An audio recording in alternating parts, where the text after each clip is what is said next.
¿Qué tal, queridos amigos? ¿Cómo están? Sean bienvenidos a su programa favorito de Rutas y Retos de Legalidad de la Facultad de Derecho de la UNAM.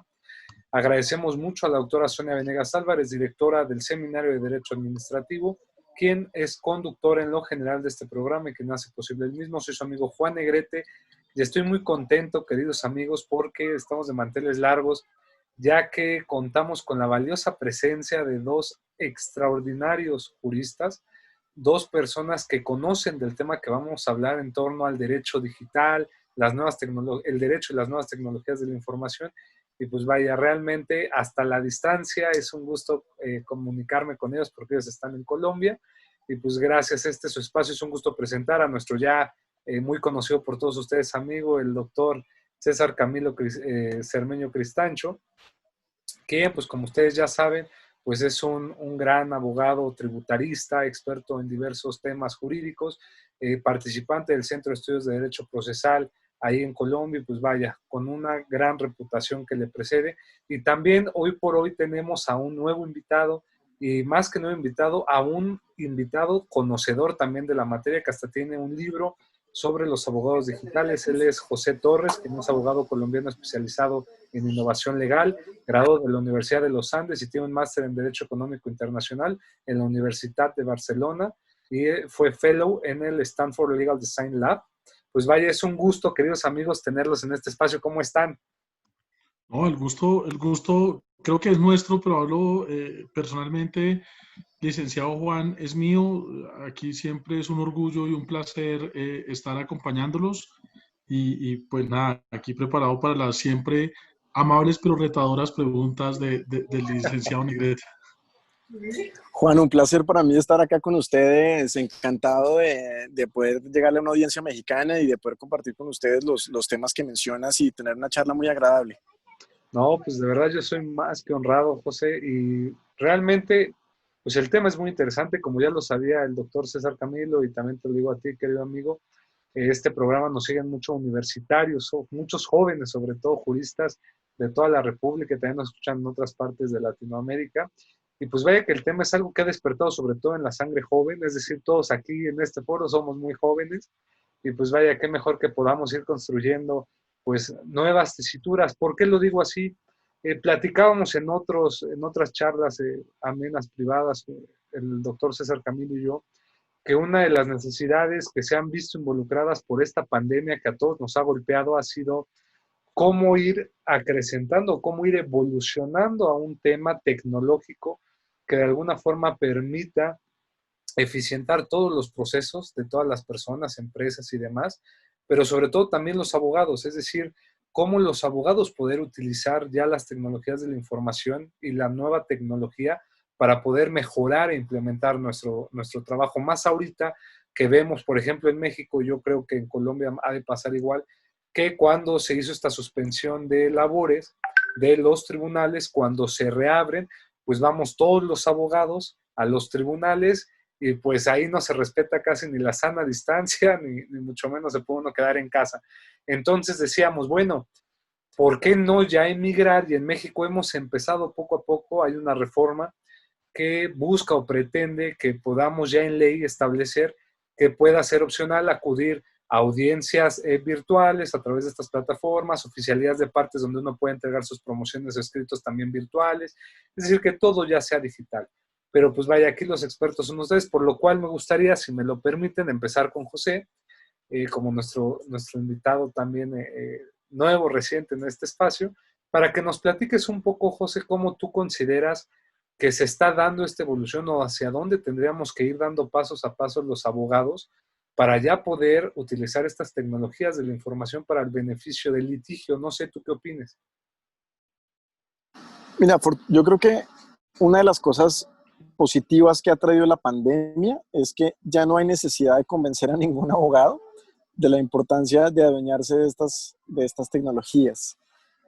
Hay muchas cosas buenas que hay que aprovechar y sobre todo como profesión tenemos que ser muy conscientes que no estamos usando tecnología nueva, que realmente no estamos haciendo innovación, nos estamos poniendo al día, básicamente, y estamos desatrasándonos porque muchas de estas cosas que se podían hacer en enero, no de este año, sino del 2019, 2018, 2017, 2016, Y ojalá lo que tenemos que hacer es empezar a pensar cómo podemos aprender de otras profesiones que ya han aprovechado las herramientas virtuales para ser más eficientes, para colaborar de una mejor manera, para poder llegarle a más personas y para mejorar la forma en la que hacemos y en la que hacemos servicios legales, no solamente para el litigio, pensando en nuevas formas de justicia, que es muy importante, pero también para pensar en cómo podemos llegarle a más personas, a más empresas.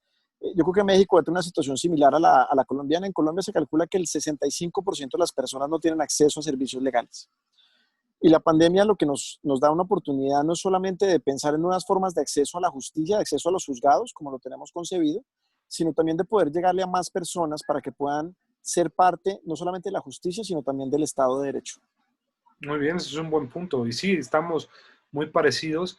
Y si bien suena interesante el decir actualizarnos y utilizar las tecnologías que ya estaban, pues a veces vemos que para muchos abogados hoy por hoy sí es un reto, es decir, no las conocían, no quieren, a veces hay como una fuerza de no querer entrarle a a estas nuevas tecnologías. Me refiero a abogados más grandes, por ejemplo. ¿Qué opinión le merece todo este tema, querido doctor César Camilo? No, yo veo una paradoja y es los abogados todos los días y todos los años tenemos que renovar nuestro conocimiento. Vienen nuevas instituciones, vienen nuevas figuras, vienen nuevos paradigmas.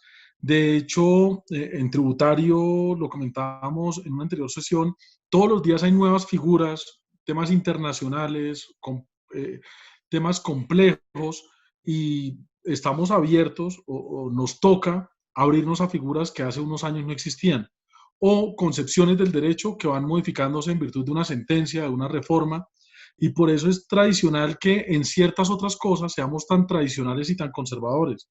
Desde la forma en que vestimos, en donde es tan difícil cambiar la imagen típica del abogado con corbata, hasta el uso de nuevas tecnologías. Entonces, yo veo una paradoja en que los abogados estamos en constante movimiento, no le tenemos miedo a los cambios legales, a los retos, incluso nos estimulan cuando se cambia la forma en que se concibe una institución, pero en temas prácticos pareciéramos ser de los más reticentes en relación con este tema, y de hecho este es un tema que José va a explicar mejor que yo.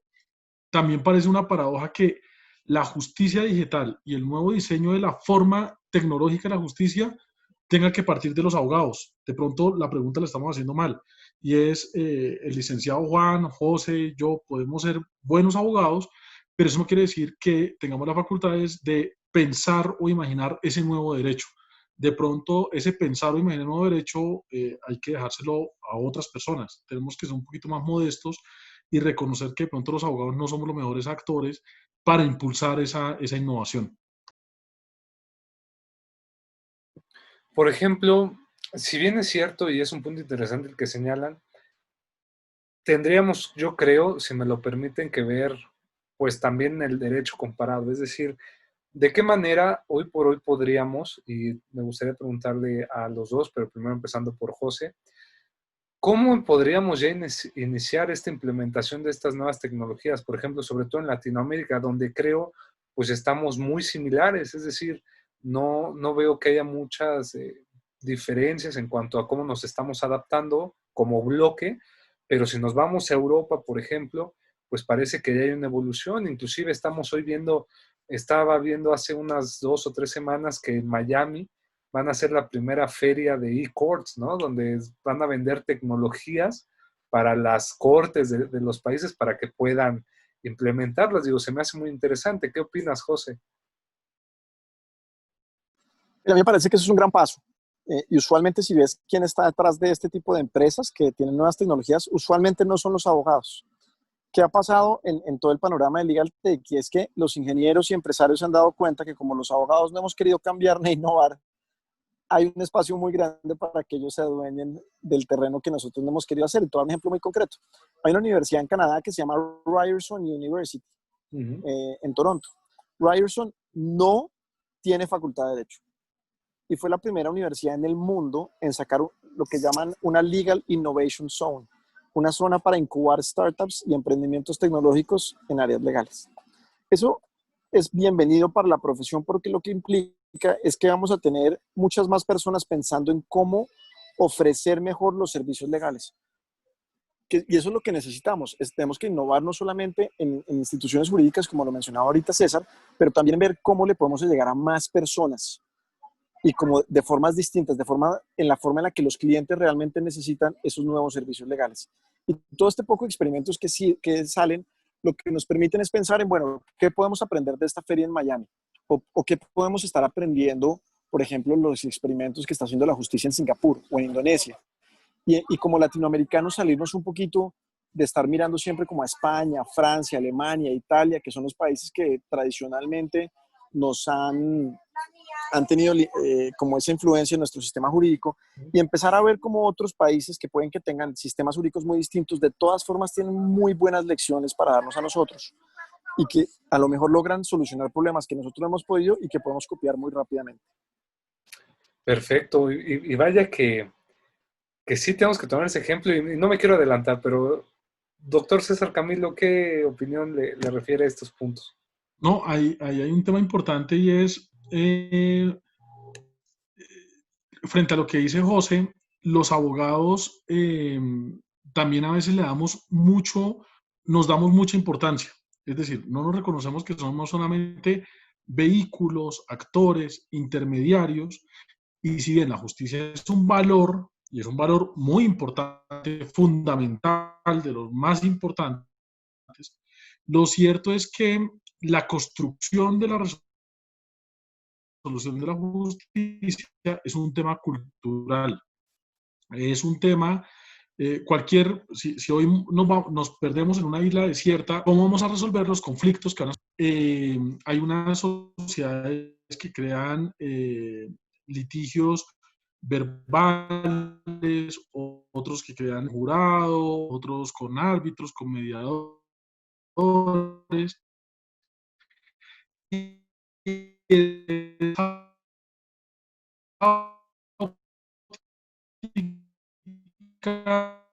De pronto cultural y no solamente por posgrado. Y mire usted el caso de van a encontrar plataformas tecnológicas que han creado mecanismos eficientes de solución de los problemas y de los servicios.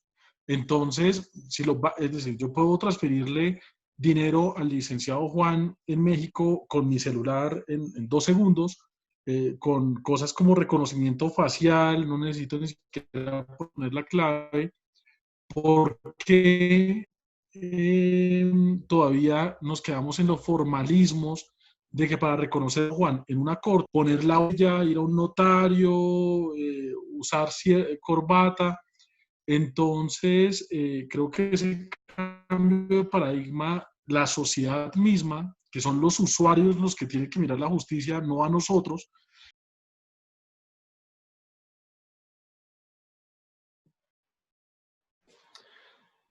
Bueno, eso sí es un buen punto también. Creo que perdimos conexión con nuestro querido doctor César Camilo, pero que ya está con nosotros. Acá estoy, no sé en qué momento se perdió. Hice el ejemplo De la tarjeta, el depósito, ¿no? De enviar dinero. Claro, entonces, si la tecnología ofreció soluciones válidas, eficientes a problemas como esos, donde la seguridad es vital, ¿por qué los abogados nos resistimos a, eh, a esos cambios? Y, por ejemplo, para aceptar un poder necesita ir a una notaría o a un juez, cuando yo ni siquiera necesito poner mi clave hoy para transferir dinero, simplemente hay reconocimiento facial con una aplicación. eh, Ese tipo de cosas ya están a nuestra disposición, y los cambios no deben surgir de los abogados ni de los jueces, sino de la sociedad, de los usuarios, que son los dolientes de la justicia. Entonces, ya existe una necesidad sentida, ya existen unos problemas detectados, falta es ponernos a trabajar colectivamente para superarlos. Por ejemplo, aquí me gustaría hacerles esta pregunta. Se dice, y supongo que también pasó en Colombia, el origen de todo este derecho hacia unas tecnologías de la información fue la primera base a hablar de un derecho informático, ¿no? Un derecho informático en el cual los abogados se especializaran en herramientas de información que tuvieran que regularse y se legislara esta área del derecho. Hoy por hoy, posteriormente se fueron creando otras especializaciones, el derecho a las telecomunicaciones y la radiodifusión, derecho, muchos dicen que se habla ya de un derecho tecnológico, un derecho digital. Me gustaría aquí preguntarle a ambos, sobre todo a José, que inspirado sobre todo en el libro de Abogados Digitales, ¿podríamos hoy por hoy hablar ya de un derecho digital? Y si hablamos de un derecho digital, ¿cómo podríamos definir este derecho? Es decir, ¿qué es lo que buscaría regular? O si nada más es aplicar al derecho a una cuestión digital. ¿Qué opinas tú, José? Es más esa segunda parte que tú mencionas. Y yo creo que acá tenemos que separar el derecho como tal de la forma en la que prestamos el servicio. Piensa en Latinoamérica cómo enseñamos el derecho. Si tú miras todas las universidades, tenemos los típicos centros de derecho público, derecho privado, derecho de familia, derecho penal, derecho informático, pero tú no consigues un solo centro universitario que se llame Centro sobre la Profesión Legal.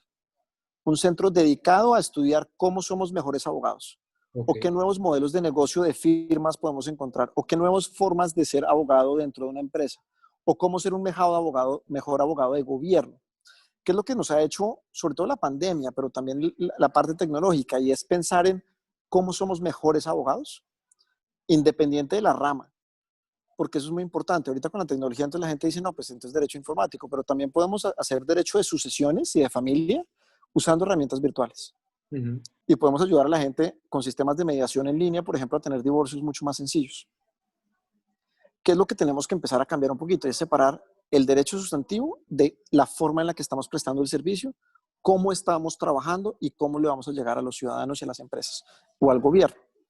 Y ese para mí es el campo fundamental y eso es lo que está pasando en el mundo bastante. Si tú miras, por ejemplo, la Universidad de Harvard hace unos años montó un centro para la profesión legal. Lo mismo la Universidad de Stanford tiene un centro para estudiar la profesión legal. La Universidad de Michigan State tiene un centro que se llama el Centro de Legal R&D, de Investigación y Desarrollo. En Chicago, Kent, el Centro del Futuro del Derecho. Porque están mirando ambas cosas, no solamente cómo hacemos nuevas instituciones jurídicas, sino cómo nos organizamos para prestar mucho mejor el servicio legal. Y yo creo que es el cambio. Yo cuando publiqué lo de abogados digitales, el mensaje grande para los abogados es, miren, esto llegó para quedarse, o sea, no hay forma de no usar las herramientas digitales o se van a quedar atrás. Como luego en el libro muy coloquial, los va a dejar el bus. Y esto no importa si tú eres un abogado de fintech, o si eres un abogado laboralista, o si eres un abogado que hace consultas de familia. Finalmente, con la pandemia, no podemos tener reuniones presenciales con los clientes. Y no importa la rama, no importa si tienes la fusión o la adquisición más grande del derecho, o si tienes que hacer una nueva figura tributaria, no puedes ver a tu cliente, tienes que hacerlo desde forma remota. Y por eso lo que tenemos que pensar es cómo organizamos mucho mejor el trabajo legal y cómo aprovechamos todo lo que nos brinda en temas de workflows, nube, gestión de proyectos legales, gestión del conocimiento, nuevas formas de investigación, incluso legal design, por ejemplo, que es un área que a mí me encanta, para hacer el derecho más sencillo y poder llegarle a mucha más gente. Por Y ejemplo, resolver, déjame decirte una cosita para que no se me olvide, y es resolver un problema que tenemos en Latinoamérica, y es, tenemos muchísimos abogados, y aún así tenemos mucha gente que no tiene acceso a servicios legales. Por algún motivo tenemos una brecha entre demanda y oferta. Tenemos la demanda que está pidiendo más servicios legales, tenemos la oferta, pero no hemos logrado cerrar esa brecha. es decir, estaríamos hablando que no existe como tal un derecho digital, pero sí que puedan desarrollarse abogados digitales en el sentido de que los abogados, independientemente de sus ramas de estudio, sus ramas de profesión, aplican la tecnología y los medios digitales para desempeñar su profesión y dar un servicio. ¿Estaríamos de acuerdo, José? Yo creo que hay ambos, porque, digamos, la gente que hace, por ejemplo, transacciones de tecnología, Ajá. licenciamiento de software, protección de software, open source, Internet de las cosas, yo creo que eso lo podríamos llamar derecho digital. Pero también, como lo dices, todos los abogados tienen que tener esas competencias digitales para usar la tecnología para que, independiente de la rama en la que ejercen, puedan ser muchos mejores abogados, puedan tener mejores despachos y puedan atender mucho mejor a sus clientes. Perfecto, José. Querido amigo César Camilo. No, siguiendo lo que dice José, la tecnología permea absolutamente todo y es un cambio de paradigma, no solamente porque usualmente cuando uno piensa en tecnología y derecho piensa en el rol del litigante, pero en Estados Unidos ya hay innumerables casos en donde se ha demostrado que para revisar pruebas, para analizar contratos, para hacer investigación, que es lo típico que hace un abogado cuando recién se gradúa y es que le dicen, ayúdeme a buscar cuáles son los pronunciamientos de las altas cortes sobre este tema, pareciera que un algoritmo es mucho más eficaz que las personas, entre otras cosas porque los algoritmos no se cansan, los sistemas no se cansan, no les da hambre, no les da sueño. Entonces, algo que deben tener mucha conciencia los profesionales jóvenes es que si siguen pensando con los paradigmas viejos, probablemente la tecnología los eliminó. Muchas firmas de abogados ya no contratan juniors, cuando antes contrataban ejércitos de juniors para revisar contratos, para revisar pruebas, para hacer investigaciones, porque hoy hay sistemas que permiten hacer más eficientemente eso. Entonces, yo como recién graduado, ¿qué puedo aportar en ese nuevo esquema? Yo como socio o dueño de una firma, ¿cómo puedo aprovecharme de esos sistemas? Yo como juez, ¿cómo puedo servirme de esos sistemas? Entonces, es un cambio a todos los niveles en donde hay varias visiones. La visión macro, que también ha comentado José, de cómo acercamos el derecho a la gente, la visión puntos de problemas que existen, incluso, por ejemplo, las fiscalías o las instituciones de impuestos de varios países se están sirviendo de algoritmos que han reemplazado a sus supervisores o a sus auditores, porque de manera más rápida y eficaz están detectando quiénes pueden estar cometiendo conductas ilícitas, pero también va dirigido al estudiante de derecho frente a la pregunta, ¿yo qué le puedo ofrecer al Estado, a mis clientes o a mi futuro joven, a mi futuro socio o jefe que no pueda ofrecerle una máquina? Entonces es un reto para todos y las complejidades y los matices que hay que analizar son innumerables. Por eso también es extraño que no se piense tanto en estos temas. Es decir, teniendo en cuenta lo que acaba de decir José, lo que acabo de decir, todos los abogados deberíamos estar hablando, pensando, proponiendo sobre estos temas, pero si usted mira de los 400 webinars que diariamente se hacen, todos son réplicas de seminarios que se han hecho siempre toda la vida o donde el tema se maneja de una manera muy superficial y es los impuestos en tiempos de pandemia. ¿Cómo hacer para tributar mejor en tiempos de crisis? O sea, no se ha hecho una reflexión profunda sobre todos estos aspectos que estamos analizando ahora. Y vaya que se requiere un análisis profundo, porque me pongo a pensar ahorita con lo que ustedes decían, y lo decía José, ¿no? Como podemos hablar de derecho digital tratándose, por ejemplo, del derecho al Internet de las cosas o algunas materias afines. Por ejemplo, hoy por hoy sabemos que existe la inteligencia artificial, ¿no? Y es un punto que también ha venido a quebrar cómo se debe regular esta parte, ¿no? En materia jurídica, ¿no? Saber si un robot puede o no puede tener derechos, personalidad, es decir, vienen los temas a plantear muchas cosas, sobre todo también en el ámbito tecnológico, es decir, herramientas de información, aplicaciones y demás. Me gustaría, antes de cederles nuevamente el uso de la voz para algunas reflexiones que quieran hacer también en torno a este tema de la inteligencia artificial y el derecho, me gustaría comentarles más o menos cómo estamos aquí para hacer una visión comparada, sobre todo también cómo está en Colombia. Yo les decía al inicio que la cuestión digital en México como que todavía no va iniciando mucho. Es decir, hoy por hoy un juicio creo que como todos lados se inicia, como bien lo sabemos, como una promoción de acción, es decir, una demanda que es escrita, sobreviene una contestación igualmente escrita, en alguna, dependiendo de la materia, puede haber alguna réplica o contrarréplica también escrito, independientemente de que ya tenemos juicios orales en algunas materias, pero pues muchas partes todavía se siguen manejando en físico, en papel, y las audiencias presenciales y físicas, ¿no? Es decir, tiene que estar la persona y al final hay una sentencia por un juzgador. Se trataba en México, por ejemplo, de crear un juicio en línea en el cual en materia tributaria existe, donde tú puedes llevar ante el tribunal especializado, pues una demanda vía correo electrónico, te la recibe el tribunal, te acuerdan, te notifican vía virtual y así hasta llegar a la sentencia. Pero, por ejemplo, si tú querías impugnar esa sentencia, pues tienen que imprimir todo el expediente y mandarlo a que se resuelva físicamente en el tribunal de alzada, ¿no? Entonces ahí decían, bueno, ahí se rompe esta parte también de un juicio en línea, ¿no? Otro punto era que, bueno, con la pandemia, nuestra Suprema Corte estableció el hecho de decir, ¿sabes qué? Voy a establecer para el juicio de amparo que sea en línea, es decir, tú puedes presentar tu demanda en línea, yo la voy a resolver y te voy a contestar y todo lo voy a llevar en línea. El chiste ahora es aplicarlo a todas las materias y ahí es donde se está viendo el problema de cómo hacerlo. Por lo cual yo no sé tú qué opinas, José, cómo estamos allá en Colombia también en este punto, es decir, ¿estamos igual o Colombia ha avanzado más en ya en establecer pues estas tecnologías para el uso de la profesión? José, Yo creo que estamos igual. La verdad, Colombia sigue muy atrasada. En Colombia la conversación, además, como bien lo decía César, es de abogados entre abogados.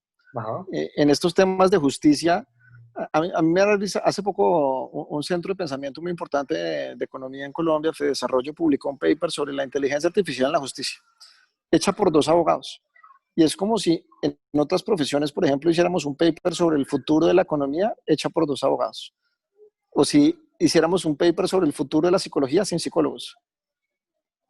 O si hiciéramos un paper sobre el futuro de la ingeniería civil y cómo construir mejores puentes sin, Ingenieros civiles. sin preguntarle, sin ingenieros civiles. No, entonces no hemos cambiado. O sea, digamos, si estamos en el 2020, en junio Elon Musk mandó un cohete a la luna y acá todavía estamos pensando en si las notificaciones vía correo electrónico de una demanda judicial son válidas. Así es, también acá. O sea, estamos igual. Yo siempre cuando arranco mis conferencias digo, bueno, ¿qué pensamos que es más difícil? ¿Enviar un cohete a la luna o armar un juzgado moderno? Porque además el cohete a la luna se envió en los 60s. Uh-huh. O sea, no es nuevo. ¿Y qué nos ha pasado? Yo creo que la profesión jurídica en Latinoamérica sufre de endogamia. Y es que nos gusta hacer siempre los debates de abogados entre abogados, así nos estemos saliendo totalmente fuera de nuestro círculo de competencia.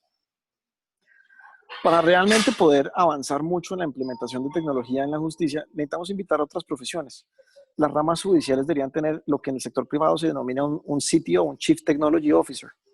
No tiene ningún sentido que un abogado que sea experto en procesal opine sobre la arquitectura de tecnología que debe tener la justicia. Sí, claro. Al igual que no tiene sentido. Y, y ahí lo que tenemos que avanzar como profesión jurídica es tener mucha más humildad.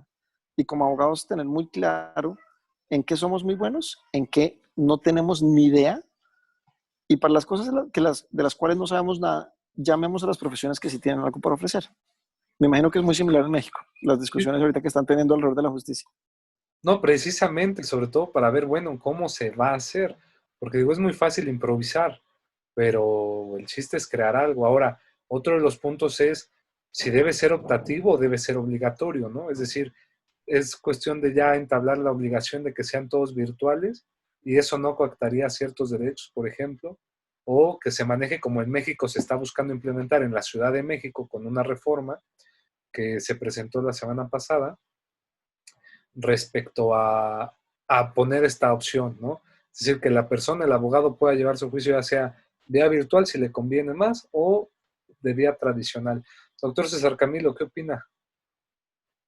No, algo gracioso en nuestras justicias es que replican el juzgado, pero por internet. Es decir, realmente no es que se hayan tecnificado, sino simplemente la justicia no es virtual, no es digital, sino simplemente escaneada.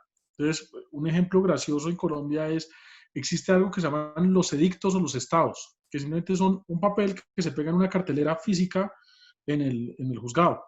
Ahora siguen existiendo los estados o los edictos, solo que no se pegan en una cartelera, sino que en un link. Uno entra a un link y encuentra los papelitos pegados. Eso no tiene sentido. Es decir, si ya tienen mi correo electrónico, se puede radicar la demanda por correo electrónico, pues mándenme el auto o la sentencia a mi correo electrónico y para qué, cuál es el sentido del Estado. O sea, si, en últimas es una réplica de lo que ya existe.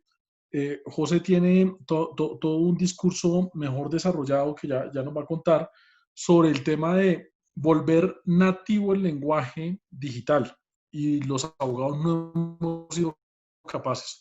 Es decir, lo que estamos haciendo es usando las mismas formalidades, ritualidades, ceremonias que ya estaban antes de la pandemia. En virtud de la pandemia, ahora lo hacemos supuestamente sirviéndonos de los correos, de las tecnologías, pero de verdad no lo estamos haciendo.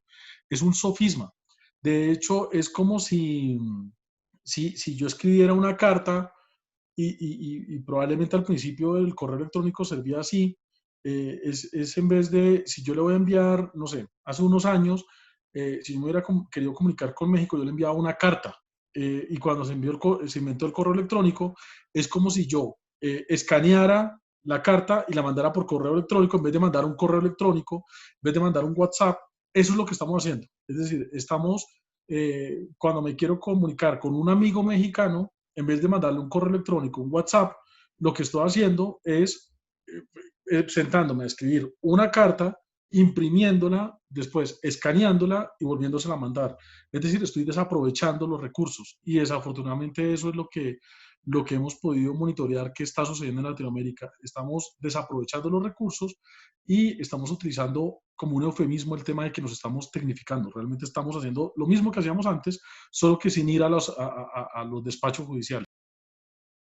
Perfecto. Y, por ejemplo, José, ¿cómo sería esta propuesta de volver el lenguaje más nativo, lo que nos decía el maestro César Camilo, ¿no?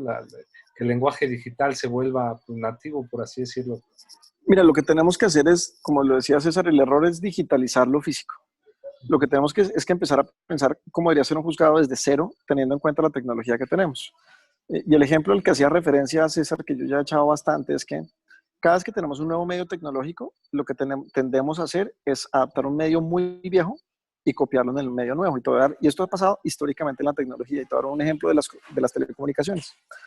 Cuando la radio nació, que fue un medio nuevo, lo que se hizo al principio, mientras se entendía cómo usar la radio, fue adoptar el medio viejo, que era el periódico, en la radio. Entonces, los primeros programas de radio eran personas leyendo el periódico en la radio. Mientras entendíamos que la radio se permitía para hacer un montón de cosas distintas a adaptar el periódico, que era el medio físico. Cuando nace la televisión pasó lo mismo. Los primeros programas de televisión eran los programas de radio narrados igualitico, pero en televisión. Hasta que con el tiempo nos dimos cuenta que la televisión permitía hacer un sinnúmero de cosas que en radio no se podía. ¿Qué estamos haciendo actualmente? Estamos cogiendo un medio viejo, que es el medio del papel y el proceso viejo, y tratando como de adaptarlo a un medio nuevo. Y lo que queríamos estar pensando es, dado que tenemos un medio nuevo, ¿cómo podemos diseñar desde cero? Y te voy a dar un ejemplo muy concreto. En Colombia, me imagino que al igual que en México, tenemos lo que se denominan conflictos de competencia. Sí. En la jurisdicción. Tú puedes evitar esos conflictos y los puedes programar si tú tienes formularios inteligentes para presentar una demanda, así como cuando vas a comprar por internet y pones mal el número de la tarjeta de crédito, pones send y ahí te dice el formulario una vez como no, te faltó un número en la tarjeta. El formulario te puede de una vez decir, miren, este pleito, si lo describes bien, no debería ir para este juzgado, sino para el otro. Y casi que la institución de conflicto de competencia debería desaparecer. Lo mismo, yo no sé si en México tiene la figura de la inadmisión de la demanda, que es cuando uno comete un error. Claro. Con formularios electrónicos inteligentes esa figura no tiene por qué existir. No tiene por qué estar escrita en un código procesal. Y así podemos seguir viendo un montón de instituciones que no tienen sentido cuando tú puedes arreglar esos problemas con tecnología. Entonces, ¿qué es lo que deberíamos estar haciendo? Deberíamos estar diagramando y pintando otra vez el proceso desde cero. Y deberíamos estar pensando en cómo organizamos las personas de los juzgados. Por ejemplo, no deberíamos tener 3 secretarios de juzgado, sino tal vez un ingeniero industrial que sea experto en mapeo de procesos, en técnicas de lo que se denomina en manufactura Lean Six Sigma, para poder hacer procesos mucho más eficientes, eliminando lo que se denomina en esa rama el desperdicio, para que tú lo puedas adaptar muy bien a procesos tecnológicos. Y esa es la nueva mentalidad que necesitamos en la justicia. ¿Por qué no lo hemos tenido? Porque seguimos siendo los abogados pensando en lo mismo. Y como abogados no nos podemos salir de nuestro marco de pensamiento. Y eso únicamente va a pasar hasta que invitemos a ingenieros industriales, expertos en ingeniería de procesos, arquitectos de tecnología, ingenieros de software, gerentes de producto digital, por ejemplo, diseñadores de experiencia de usuario, para poder cambiar radicalmente la noción de lo que es un juzgado y de lo que debería ser un juzgado en esta nueva era digital. Por ejemplo, querido José, digo, me pareció fenomenal como lo explicaste. Y digo, bueno, ahorita luego me puse a pensar, dije, uy, si nos escucharan los que son secretarios de juzgados, dirían, no, pues me quieren correr, ya no va a tener chamba, ¿no? Pero a ver, vamos a ser prácticos, ¿no? Vamos a imaginar, digo, nos faltan algunos meses para rescatar la Navidad si es que llegamos por la pandemia, pero vamos a tener buenos deseos desde ahorita. Suponiendo que ya llamamos o ya tenemos en la mesa a los expertos informáticos, ingenieros, todo. Y nosotros tres vamos a planear cómo se tendría que estructurar más o menos un proceso judicial vía con estas tecnologías. Por lo cual me gustaría preguntarte a ti primero, José, ¿cómo tú visualizas o cómo crees que hoy por hoy tendría que establecerse un juicio llevado a nivel digital, por ejemplo? Desde el inicio hasta el final. Ahí tenemos que dividir, yo creo que la pregunta no se puede hacer genérica, sino que tenemos que identificar cuáles tipos de pleitos se prestan para ser digitalizados en su totalidad y cuáles no. Yo Entonces te voy a siento dar un ejemplo. fiscales, sí, por ejemplo, un tema fiscal son documentos casi. Exacto, todo lo que sea documental netamente, por ejemplo, también pleitos de derecho del consumidor, ¿no? Pido algo en eBay o en Amazon por internet y las pruebas siempre son, pues son electrónicas, ¿no? El recibo de pago, el pago por tarjeta de crédito, incluso que me haya llegado la mercancía queda digitalizado. Ese tipo de cosas se prestan muy bien para hacer lo que se llama Online Dispute Resolution, resolución de disputas en línea. Okay. Yo creo que incluso en Colombia, por ejemplo, muchos juicios laborales, donde se debate mucho, por ejemplo, la existencia o no de una relación laboral, siempre que no, una parte no pueda llamar testigos, el proceso se presta para ser digitalizado y para incluso llegar a hacer mediación o solución de diferencias en línea. Entonces, la clave es identificar por verticales cuáles pleitos tú puedes llevar totalmente y casi que automatizar muchas partes del proceso y que otro tipo de pleitos no se prestan para eso. Yo no sé si en México, por ejemplo, existe la figura de la casación Sí. en la Corte Suprema. Eso es algo incluso que tú puedes organizar muy bien con formularios inteligentes para ayudar a identificar mucho mejor las causas y no con demandas larguísimas de 100, 200, 300 páginas que nadie quiere leer nunca. Para que un juez pueda identificar muy bien si las causales de casación están presentes o no y tener algo mucho más digital, mucho más rápido. ¿Qué es lo que tenemos que hacer? Y es como profesión hacer investigación y desarrollo para identificar no solamente nuevas cosas, pero también como para crearlas, hacer muchos prototipos y pilotos, aprender muy rápido, como en el mundo del emprendimiento, ajustar muy rápido, saber qué funciona y ahí sí sacarlo en grande. Y creo que ese es el gran salto y ese es el gran ejercicio que tenemos que hacer. Es hacer muchos experimentos muy rápido para identificar cuáles son los pleitos que son perfectos para eso y los pleitos que no, pues tal vez llevarlos como tal vez un poco más cercanos a la vida tradicional. Ok. Por ejemplo, César Camilo, ¿qué opinas, amigo? Yo tengo, no, yo tenía hasta hace poco una tesis y era que si bien la inteligencia artificial nos puede servir a todos, por ejemplo al juez, para evitar eh, encontrar rápidamente un precedente aplicable, puede tener algunos algoritmos donde estén las sentencias y las pueda llamar a sus fallos para redactar, para identificar causales. Lo que sí es cierto es que obviamente la tecnología no puede cambiar todo el discernimiento humano, porque pues es un ser humano resolviendo conflictos humanos. Esa era mi tesis. Pero hay un libro muy reciente de Malcolm Gladwell que se llama Talking to Strangers, donde se habla, por ejemplo, del tema, porque otra tesis era, por ejemplo, en un interrogatorio o en un juicio penal, ¿qué tanto se pierde cuando yo estoy juzgando al licenciado Juan allá que aparece en una pantalla, a cuando yo lo tengo presente y veo si le sudan las manos y cómo está presente? Pero en este libro, un tema interesante es que plantea diciendo que esa interpretación de los otros lleva a más errores y fallos judiciales, a problemas judiciales que a ventajas. Que en Estados Unidos las estadísticas demuestran que ponían un caso, los hechos de un caso, y ponían a un juez electrónico a resolver el caso. Mientras que miraban cómo había resuelto un juez que había tenido la posibilidad de mirar a los ojos al interrogado, al acusado, y preguntarle sobre ese caso.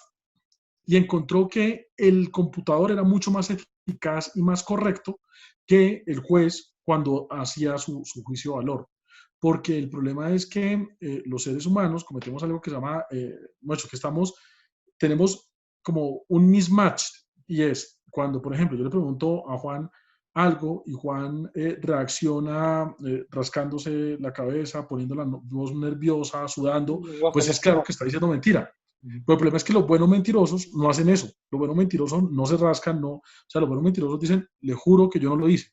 Y el problema es que el ser humano que está detrás tiende a ignorar los hechos racionales y creerle a esos ojos que le están diciendo que está diciendo la verdad. O muchas veces puede ser que yo esté sudando, esté nervioso, me esté tocando la nariz y esté diciendo la verdad. Simplemente estoy demasiado nervioso y estoy actuando como clásicamente se conoce a un mentiroso, pero yo estoy diciendo la verdad. Entonces, el gran debate es qué vamos a tecnificar y qué no debemos tecnificar.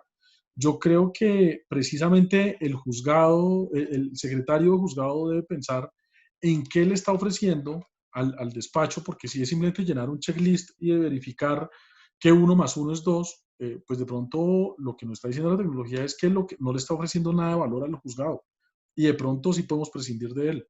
¿Qué puede ofrecerle que una máquina no? Y al mismo tiempo, ¿qué podemos ofrecerle el juez que una máquina no al momento de fallar? Porque existen estadísticas tenebrosas que dicen y yo no quisiera creer en las estadísticas, yo creo que es aterrador que un computador resuelva mi conflicto, pero desafortunadamente las estadísticas parecieran decir y los estudios parecieran decir que incluso son mejores decidiendo un caso las máquinas que nosotros, y eso va a ser un reto hacia el futuro.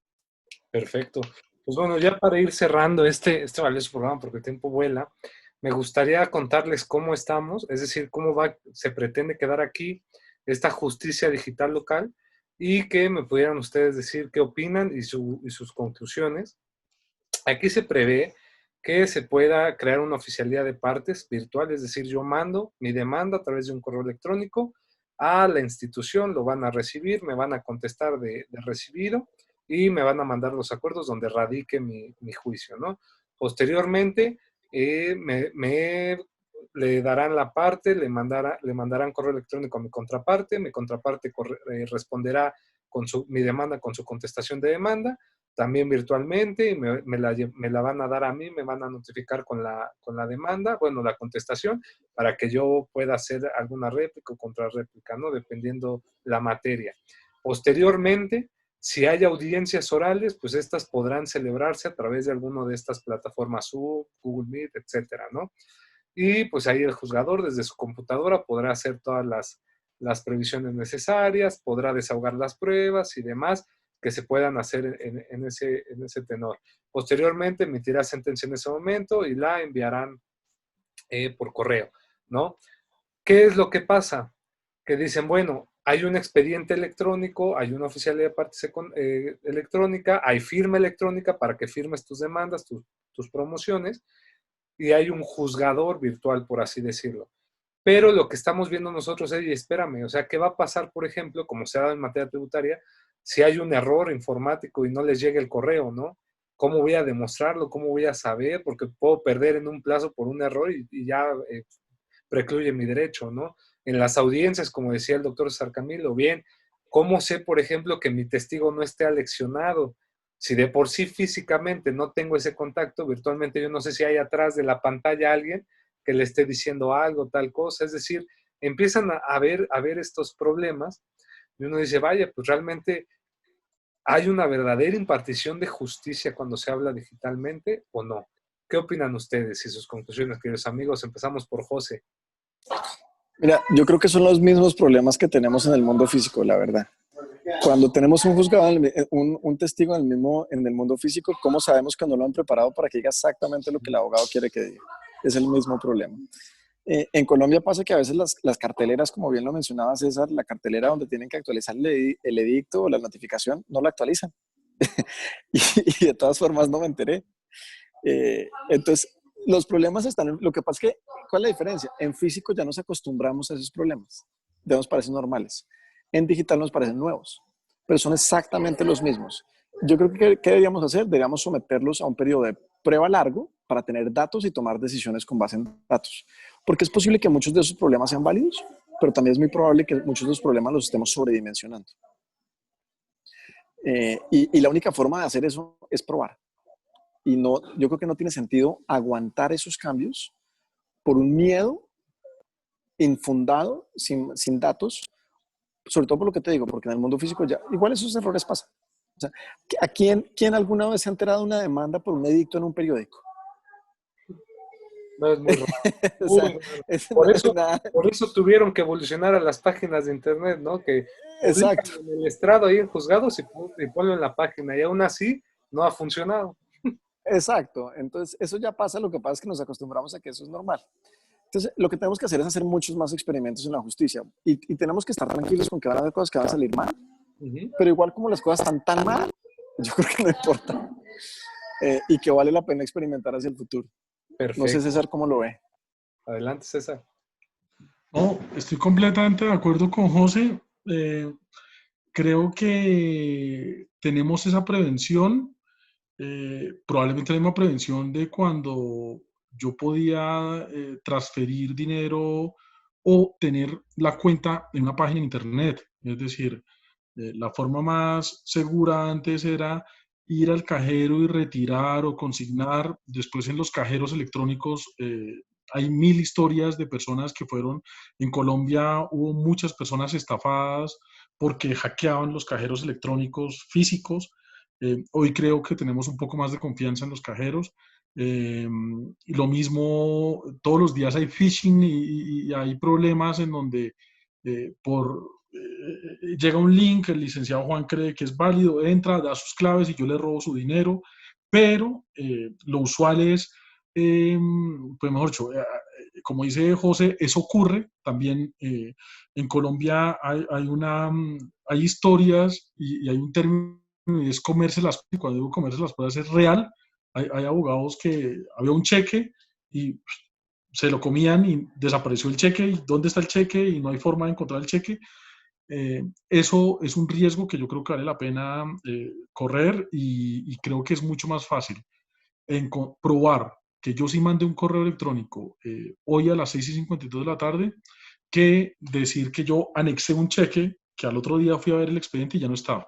Entonces, siempre va a haber un problema, siempre va a haber un problema de corrupción, siempre va a haber un problema de errores, fallos reales, ataques, garantía, por ejemplo, eh, en Colombia se han quemado juzgados, o sea, bien sea accidentalmente o por otros temas, pero pues también de pronto parece más seguro tenerlo en la nube que tenerlo en un despacho donde puede inundarse, quemarse o se lo pueden robar. Entonces, pues son retos y yo creo que hay que asumirlos porque con base en miedos no podemos movernos ni crear revoluciones o revoluciones tecnológicas o culturales. Perfecto, pues de verdad muchas gracias. Gracias porque digo, en breve tiempo creo que pudimos dar varios flashazos importantes respecto al tema. Comparto con ustedes todas las participaciones y palabras que han esgrimido en este foro. Sobre todo si tenemos forzosamente que atraer a los especialistas tecnológicos y que podamos nosotros apoyarnos con ellos para delinear estos experimentos para que vayan quedando. Es decir, si se los dejamos a ellos, pues obviamente, como decíamos al inicio del programa, lo decía bien José, ¿no? Se le queda a los que no son abogados la tarea del mercado del desarrollo de estas tecnologías, pero también los abogados, si no formamos parte activa en este punto, pues no vamos a poder desarrollar un verdadero programa o una verdadera justicia digital. Pues vaya que el tema podría ser los retos de una justicia digital y los abogados digitales, ¿no? Entonces, pues gracias queridos maestros, doctor César Camilo Cermeño, querido maestro José Torres, gracias por su tiempo, gracias por la disponibilidad y sobre todo decirles y recordarles que este espacio es de ustedes y que será un gusto poderlos tener en futuros programas para hablar de este y otros más temas jurídicos que pues ya ven que nos gusta y no nos quejamos. Es de lo que nos gusta y aparte del debate y del raciocinio, creamos conocimiento. Agradecemos mucho al doctor Raúl Juan Contreras Bustamante, director de la Facultad de Derecho de la UNAM, a la doctora Sonia Venegas Álvarez, directora del seminario, A todos ustedes, quienes nos ven, las personas que nos siguen, gracias por continuar viendo este programa que es para ustedes. Compartan esta información que es de utilidad, suscríbanse a nuestro canal de YouTube y difundan esta información que puede ser de gran ayuda y utilidad a muchas otras personas. Queridos amigos, gracias, queridos invitados, y pues nos vemos en una próxima ocasión. Licenciado Juan, muchísimas gracias por la invitación. Doctor César, como siempre, un placer compartir todos estos temas. Encantado de estar acá y compartir por primera vez con ustedes. Muchas gracias. No, de verdad fue muy agradable. Muchas gracias, licenciado Juan, por la conducción genial del programa, y creo que nos sentimos bastante cómodos se pasó otra vez el tiempo volando. No, pues yo estoy más cómodo con ustedes, grandes amigos. Y pues también aprovechando, no se pierdan este jueves 20, vamos a tener a nuestros grandes invitados como panelistas en un foro de la Facultad de Derecho de la UNED, de la Fundación Escuela Nacional de Jurisprudencia, analizando la justicia digital, junto con el abogado mexicano Andrés Reyes Kraft y el diputado Diego Orlando Garrido, promotor de esta iniciativa de justicia digital. Nos estamos viendo de 5 a 7 en la página de Facebook de la Fundación Escuela Nacional de Jurisprudencia. Muchas gracias y excelente tarde. Hasta la próxima.